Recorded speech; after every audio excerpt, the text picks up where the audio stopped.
I'm working on a project called the UrbanTruths, where I interview people to better understand the truth and what reality is out here. I'm not trying to like cause problems or anything like that. It's just the most comfortable place to sleep for me. Okay. What to next once you're woken up? I just, pack up my things like they say, and then usually I have them already packed up other than, my blankets and stuff that I'm using to sleep with. Pack up everything, and, get off the property as quick as possible so I'm not causing problems for them because these are people I see every day also. I don't want to argue with them or anything like that. So, I get my stuff and I head out, and then once I, get off the property and all that, usually I'll talk with my friends a little bit, see what everyone's plans are for the day, and usually my plans are revolving around trying to figure out ways to make money or get stuff to eat.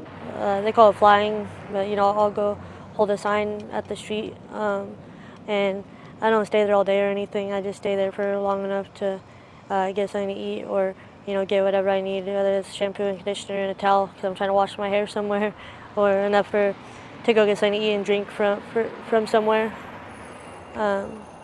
And I'll try to make as much money as I can doing that for whatever reason that I might need, and then I leave to go do those things, and usually end up trying to come back and find that friend group or those familiar faces that I know out here, to where I'm not just by myself all day. I used to have. In Phoenix, Arizona, there is a big drug problem that we're aware of. What kind of drugs are most common out here?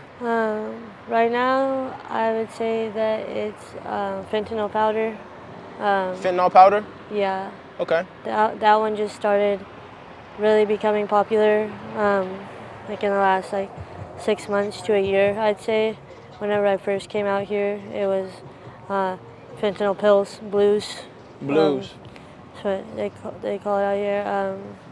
That was definitely the most popular, what you heard all about all day long whenever I first got out here, but it kind of switched over to the fentanyl powder, and then a lot of people also, you'll hear a lot about meth also.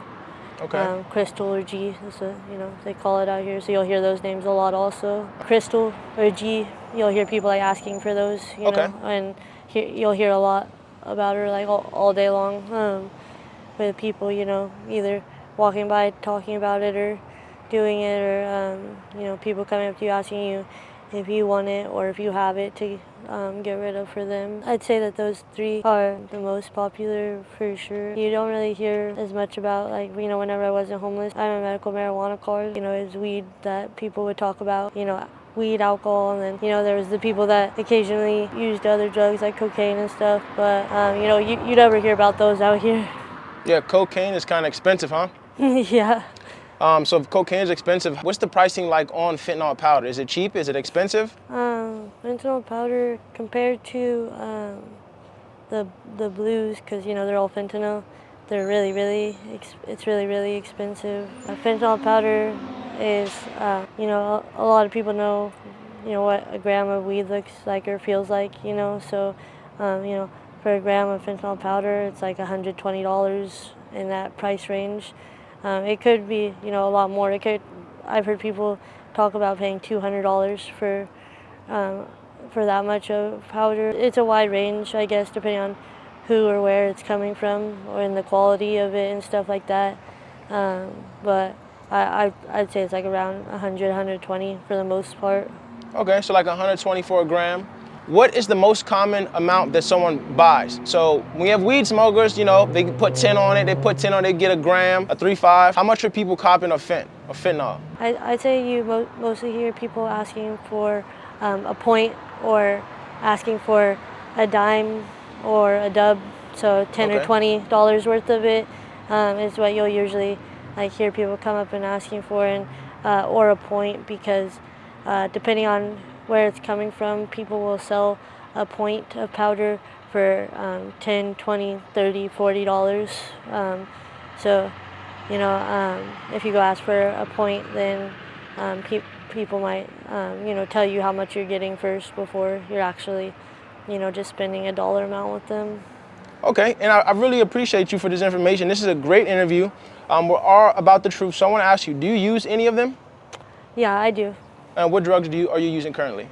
I use fentanyl. I use powder. Fentanyl powder?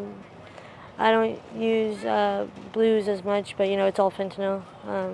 So occasionally, whether that's because I don't have any powder or because I'm really sick or something like that, or just because somebody has that near me and they smoke with me or whatever. Started using powder more than pills, and I smoke meth also. I'm sure everyone says something like this, but I feel confident that I could stop smoking meth or G at any time without feeling the way that I felt whenever I've continuously tried to stop using fentanyl. It's not like a need, it's just something that I started doing, just being out here and around it, honestly. The fentanyl I have tried to stop over and over and over again by myself, and even with that, starting with just not having the resources to get it or have it or anyone around me with it. I've tried to stop it like that, but it's not something that I'm able to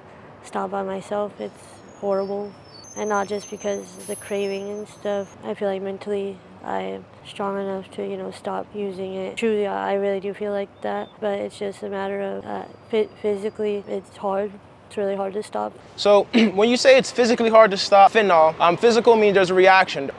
What's happening? Whenever you stop using fentanyl, I say you can go about 24 hours without feeling too bad, but after that time frame, then it starts to get really hard. I personally start to get really, really bad headaches. It's like a migraine, it's horrible. It's like pounding, a lot of pressure and stuff. And then, you don't want to eat and drink because it literally, the only way I really could describe it is feeling like my insides are like actually like on fire. Like I don't want to move at all. Like I feel like I cannot move because I'm in so much pain, to the point where if someone were to tell me that I could stop the pain right there and go get some from 10 feet away, I wouldn't be able to get up and walk that 10 feet. Wow. To go get it to even use it. I just literally cannot move. It's that excruciating. So how would you say you first started using? So I get that things got hard, evictions, repossessions, you're out on the street. What made you first snort the powder, or how were you introduced to it? The boyfriend that I was in a relationship with whenever I became homeless, I met him whenever he was getting out of prison. I had never even been arrested and definitely had never done any prison time or anything like that, but I don't really consider, even back then, I didn't consider myself like, a judgmental person or anything like that, to the point where that would make me, not want to talk to him or anything like that. And I ended up getting a relationship with him soon after he got out of prison, and he was always a drug user. We were in a relationship for a few years actually before I ever touched any hard drugs or anything. So it's not like I began a relationship and then just immediately started using them because he was using them. I actually tried to help get him sober and stuff, and even went as far as trying to move him out of the state and stuff with me to help him get sober. And then whenever everything started happening, as far as the repossessions and evictions and all of that, and I was going through everything really bad, and I was also arguing with him more and more, and I felt like I didn't understand him, and I felt like whenever I started using, it was honestly because I was trying to understand him and understand why he wasn't as worried and stressed out as I was about everything that was going on, and why he was just so calm and relaxed and happy and things like that. And I know that sounds really stupid, but that's honestly why I started using it in the first place. I don't think it's stupid. I really appreciate you sharing your story. Do you remember how it felt the first time? Was it a good experience or a bad experience? You know, I used to smoke a lot.